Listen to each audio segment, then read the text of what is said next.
Jarrad, it felt like a trickle. The downfall was going to burst with those weight of numbers.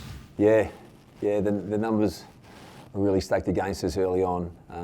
Even in the first probably 15 minutes of the game, trying to build the ball up from deep in our back half. There's always going to come a time when, the down walls do break, and probably got out of that one in the first quarter, kicking 2 or 3, I think it was, by the end of it. But unfortunately today, all the things that we planned for, we didn't execute. And in the end, we're disappointed, especially with that second half, how we performed. You were talking last week about the metrics you're aiming for. Did you hit any of those? Not today, we didn't. No, not today. Which is, we just spoke about it then, which is the disappointing part of today, is that we go into, and my messaging, I suppose, as sort of the caretaker coach, has been pretty simple, is that we want to get better each week, and what that looks like, and then the outcome will take care of itself. And today, we obviously didn't execute on the things that we're focusing on around our identity as a football team. How do you think your defence operated given the pressure they were under? Our back six held up, considering the ball was coming at time with a bit of freedom. I think they kicked 5 goals sort of on return to serve from sort of half back and off stoppage. So that was the disappointing thing, that the ball was coming back with interest and our backs held in there. But across the ground, defence, mids and forwards wasn't at the level it should be. We had some opportunities when we did go forward with the ball to execute, and we didn't execute. But I think at the end of the day, I don't think we had a tackle in our forward 50, which is, it's not what we're chasing, obviously, and it's an area that we'll review as to why, whether it was connection, whether it was obviously just the work rate to get there and get it done. So we'll review that, but I think it was 23-0 and sort of forward 50 tackles. You're not going to survive in the game with those stats. What do you make of Lee and Ryan when he made contact with Liam Stocker's head? Do you expect him to play next week for you guys?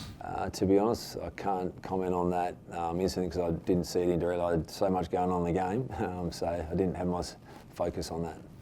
Is Harley's combative nature becoming a concern? He just spends a lot of time getting in other teams' faces.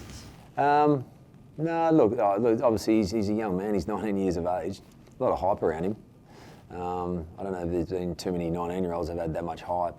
So teams are going to put work into him, but he's a young man, he's combative, and we want him to be combative. It's all about controlled aggression as to making sure he stays on task and executes his role for us in the team.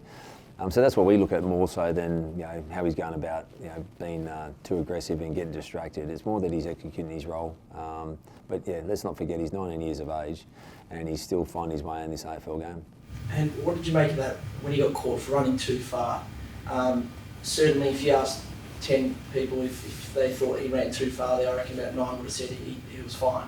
What did you make of it? Not much. The fact that I did like that he was looking to go at the game. One too many steps, that's going to happen, but the fact that he went at the game is what we were looking for in our game. So, and that's what he brings. He brings that excitement, he brings others into the game, and he's a line breaker. So the more we can encourage that of Harley, the better we'll be as a team. Do you think this should be extended to 20 metres in terms of a rule? Because at the moment it's at 15 and it doesn't look like the umpires really play to that rule too often. No, I think we've had enough rule changes. We're pretty good. I think we can keep it as that.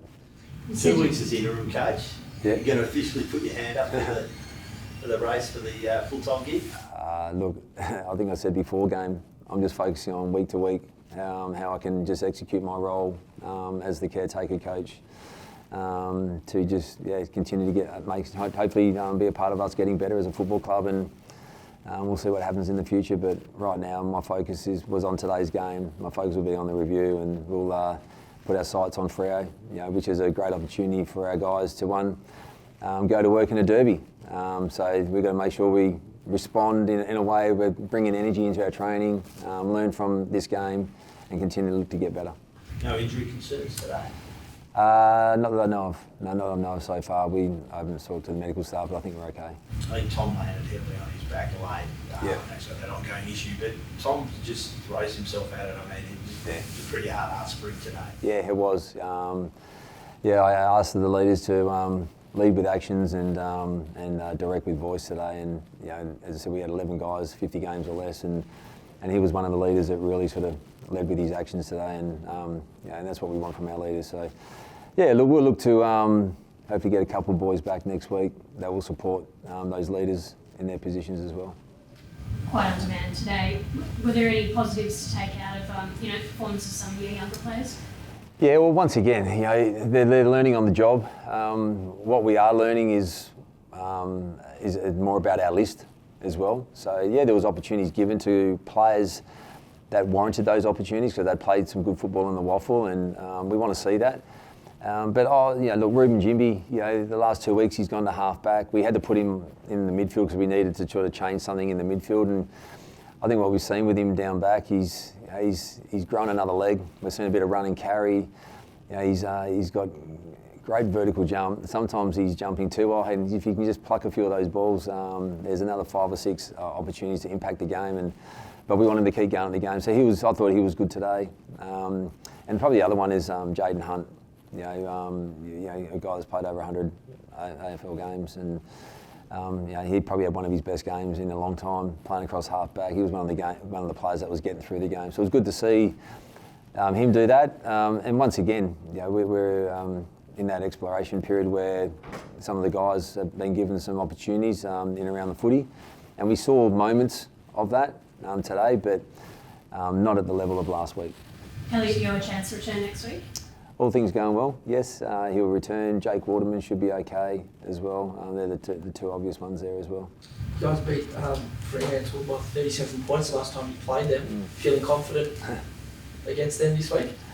We're always feeling confident. We're always going to each week, looking to be our best. And I think we have a great opportunity to really review strongly from this game to put us in a great position, mindset and physically, to go out and compete. And look, you've got to leverage a little bit off how well you played last time, and that is how we go about our football, and that's when we're chasing our identity. If I go back to that game, we saw our identity that we're chasing as a football team, and that's why we won the game of football. But we're inconsistent with that at the moment, and we get an opportunity to get back to it.